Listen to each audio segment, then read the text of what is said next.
সঞ্জয় কথা বলা মানে সঞ্জয় তাহলে আমাকে নিয়ে যদি কেউ বলে তুমি তখন যদি পাল্টা উত্তর দেয় আমি কি করবো তাদেরকে? তুমি বলবো সঞ্জয় আমি তোমার নামে কেস করবো, তুমি যদি আমাকে নিয়ে একটা ভিডিও নামাও। সেটা ওর বলতে হবে না, ওরকমই বলা উচিত। ও কাউকে কোনোদিনও বাজে কথা বলতেও পারেনি। ওর ফ্যামিলি মেম্বার হিসেবে অ্যাজ এ আমরা আপনি চুপ করুন, আপনি চুপ করুন। এই কদিন সোশ্যাল মিডিয়া আপনি লক্ষ্য রাখেননি, তাই আমি আপনাকে বলছি এটা একটা বিরাট র্যাকেট। আপনি ছোটভাবে দেখছেন তো, আমরা অনেক বড়ভাবে দেখছি। এই সঞ্জয়কে দিয়ে আপনার দিশানি কি কি করেছে আপনি জানেন না।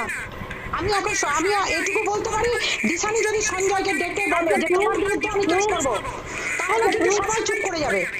ও সঞ্জয়কে বলে বলবো আমি কাউকে তো উস্কে কাউকে কোনোদিন আমার তো মনে পড়ে না আমি ভিডিও নামিয়েছি বলে। ভিডিও নামাওনি, কিন্তু পুরো বার্তাটা গেছে সেটাই। তুমি সঞ্জয়কে যেটা বলবে সেটাই কিন্তু আমরা নেব। আমার মানুষগুলো আমাকে যখন সবাই ছিঁড়ে খাচ্ছিল সেই মানুষগুলো আমার পাশে এসে দাঁড়িয়েছে। আমি কাউকে বলিনি আমার হয়ে ভিডিও নামাও। তোমার পাশে আবার ওরা দাঁড়াবে, তাহলে তোমার এগেইনস্টেও তারা দাঁড়াবে, সেটাও কিন্তু তুমি জেনে রেখে দাও। সুতরাং যেটা আমাকে ভিডিও না নামলে তারা কেন উল্টে পাল্টা ভিডিও করবে সেটা আমার কথা হচ্ছে, তুমি তাদেরকে দিয়ে উল্টো পাল্টা কথা বলাবে, সঞ্জয়কে দিয়ে জুতো আমি কেন বলাবো? তার মানে আমার বিরুদ্ধে যদি করা হয় সেগুলো বেঁচে নাও। চলো, তুমি কথা শোনার মেয়ে নও। চলো, তুমি অত্যন্ত রাফ অ্যান্ড রুড ভাবে কথাবার্তা বলছো। তোমার কথা বলছি আপনার লেগে যাচ্ছে। তুমি একটা টাকা পয়সা রেডি রাখো, কলকাতা পর্যন্ত এটা যাবে, এটা লাস্ট পর্যন্ত যাবে, এবং কলকাতা হাইকোর্ট গেলে তোমাদেরকে সেই ক্ষতিপূরণ যে কত টাকা জমা করতে হবে সেগুলো তোমরা তৈরি রেখো। তোমার সঞ্জয় দা, তুমি, ঠিক আছে, তোমাদের মিলে তোমরা টাকা পয়সা রেডি রেখো। প্রচুর টাকা যাবে, প্রচুর টাকা।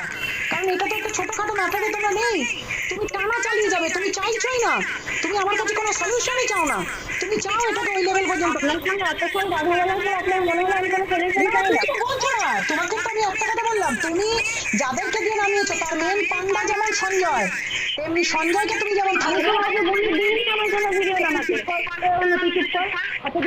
বলে দিয়েছে যে ও সঞ্জয়টাকে আপনি যেরকম দেবেন। আমি তো তাও বললাম আমি লাইভে বলে দেবো যেটা ও সঞ্জয় দা, হ্যাঁ ও সঞ্জয় দাকে বলে দেবে যেন যে আজ থেকে যদি আমার বিষয় নিয়ে একটা কথা বলেছে এবং আমার পুরোনো অডিও রেকর্ডিং এবং আমাকে নিয়ে যা করেছে সমস্ত হাইড করো বলবে, এবং ক্ষমা চাও ম্যাডামের কাছে, তবেই কিন্তু আমি ফার্দার প্রসিডিওর করবো। ও নিজে নামিয়েছে, সঞ্জয় দাকে বলবে তুমি ক্ষমা চাও ম্যাডামের কাছে, বলবে ও, কারণ ও নামিয়েছে এবং ও যতদূর নামাবার ততদূর নামিয়েছে। এই করেছে কেউ যদি সেটা না করে সেটাকে আমার এটা আলাদা জিনিস, তুমি বার্তাটা দাও। আপনাকে বলছি আমি সেটা দেবো। আমি তো আরেকটা কথা বলে রাখি, আমি সমস্ত দেখার পর সিদ্ধান্ত নেবো যে সত্যি তোমাদের মধ্যে সেই তৈরি হয়েছে কিনা। কালকে প্রীতমকেও আমি বলেছি যে আমি তোরটাও দেখবো, তোমাকেও বললাম তোমারটাও দেখবো, যে হ্যাঁ সত্যি তোমাদের মধ্যে সেই এনিসিটি আছে কিনা। তাহলে আমি এখানেই স্টপ করে দেবো, নাহলে প্রসিডিওর আরো বাড়বে। এটুকু আমি তোমায় বললাম, তুমি তোমাদের মধ্যে আলোচনা করে নাও। তোমরা যদি থামো ডেফিনেটলি আমি থামিয়ে দেবো, আর না হলে বড় বড় টাকার ক্ষতিপূরণ যাবে, এবং চ্যানেল তো যাবেই, সাথে যা যা ঘটনা ঘটেছে সরকারকে, রাজ্য সরকারকে সেই ক্ষতিপূরণের টাকা তোমাদেরকে গুনতে হবে। তাতে বাড়ি ঘর বিক্রি করে এক একজন 50 লাখ 1 কোটি টাকা পর্যন্ত ক্ষতিপূরণ দেবে তোমরা যা করেছো সমাজে। এ জানো না তুমি কি কঠিন ধারাতে তোমরা পড়েছো।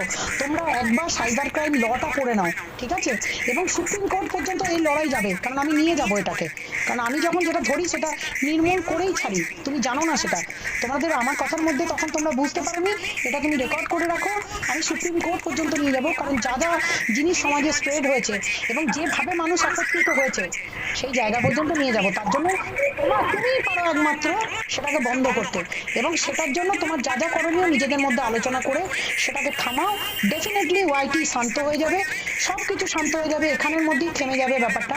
আর তোমাদেরকে যদি সাপোর্ট করার কেউ থাকে, তোমাদেরকে তো বলেছি অভিষেক মনু সিংভি, কপিল সিব্বল পর্যন্ত আছে, তোমরা চলে যেতে পারো, কোনো অসুবিধা নেই।